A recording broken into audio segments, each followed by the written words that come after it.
We begin with a final score between the Dolphins and the Niners. So much similarity between these two teams, whether it be coaching staffs, trades, running backs, and everything in between, but 16 points separated them here on Sunday. Another sterling effort from this Niners defense. Jimmy Garoppolo in this one did go down early, so the Niners had to turn to Mr. Irrelevant in Brock Purdy, and he was anything but irrelevant. 25 of 37, 210, and 2 touchdowns, and bolstered by that aforementioned defense that had 3 interceptions, a fumble recovery, and a touchdown to go with 3 sacks, all 3 of which belong to Nick Bosa. All right, let's break it down with CBS NFL analyst and draft analyst Ryan Wilson. Also, Tyler Sullivan, CBS Sports writer, in the mix as well. Guys, exciting game between these two that got a little loose there down the stretch, but we got to unpack it all from Jimmy G, that moment, and beyond. I do want to start here with San Francisco's defense because they were once again the most dominant unit in the game right now. If we push this thing forward, we don't know the severity of Jimmy G's injury, but if you're having to turn to Mr. Irrelevant, can they make that irrelevant, Ryan Wilson, and still maintain this level of play that we saw here on Sunday, taking out one of the top AFC teams with their essentially the third-string quarterback? Yes.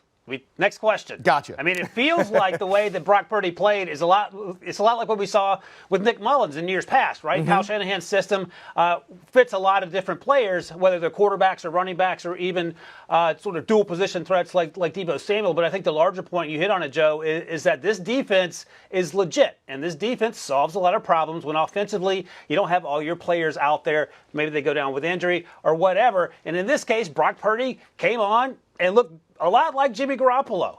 Were there times where he made some questionable throws? Sure, absolutely. Jimmy G does the same thing.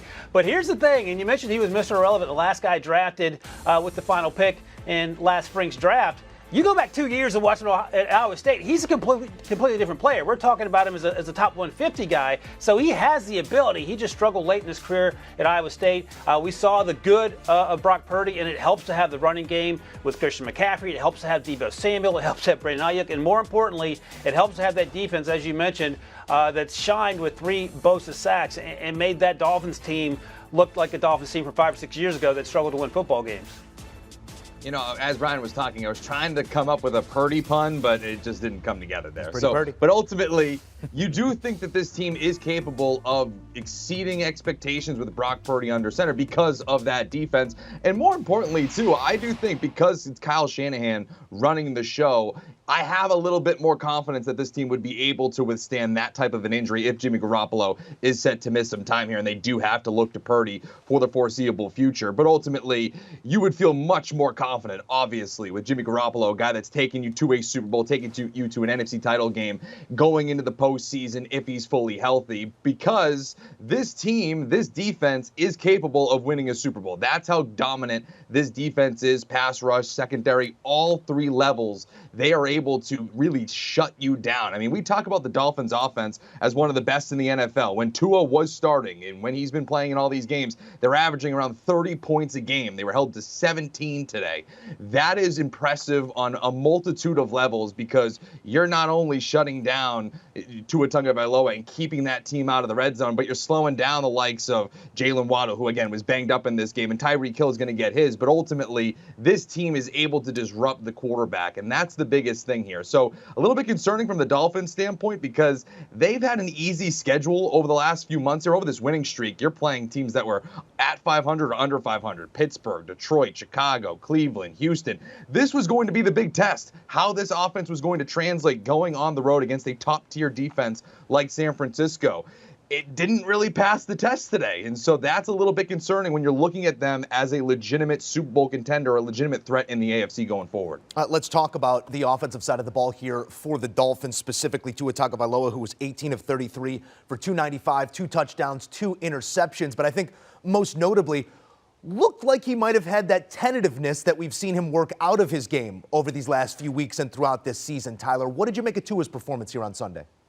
Yeah, that's the biggest concern, as I was alluding to earlier. You kind of had easy opponents over the last couple of weeks. You know, it's not like they were facing #1 top-tier defenses. And so now that you get one put in your face and Nick Bosa is barreling down at you on a consistent basis, yeah, you're going to start thinking a little bit more and starting to try to figure out how you can beat them. It's not as fluid. It's not as smooth. And so that, to me, was the biggest question going into this. Obviously, Tron Armstead wasn't playing in this game. We have to obviously mention that's a huge factor in this game. But ultimately, this is going to be the test going forward. It doesn't just stop here. They're going to Los Angeles to face the Chargers next week, Buffalo in Buffalo after that. You're facing top-tier defenses, and if Tua Tagovailoa can't meet that bill, you have to start looking at them a little bit differently as maybe we were looking at them going into this matchup.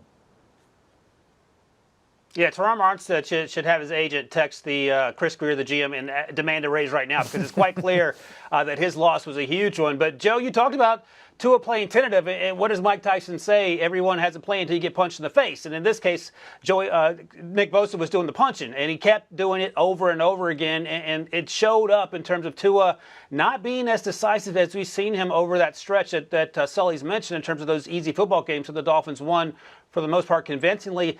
I don't know if I'm going to be down on the Dolphins on this one game. My bigger concern is when they play in cold weather.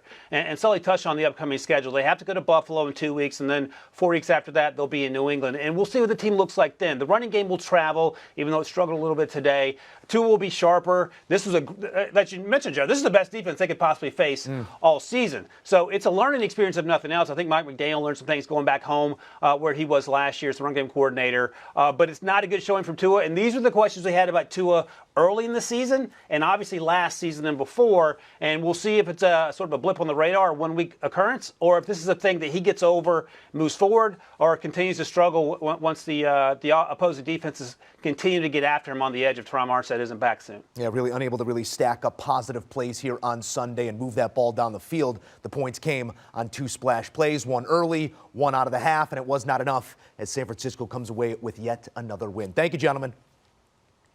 Do you want a sports network that delivers everything that matters about the game? The highlights, the picks, the instant analysis, no yelling, no fake debates, no politics. Hit the subscribe button and never miss a moment.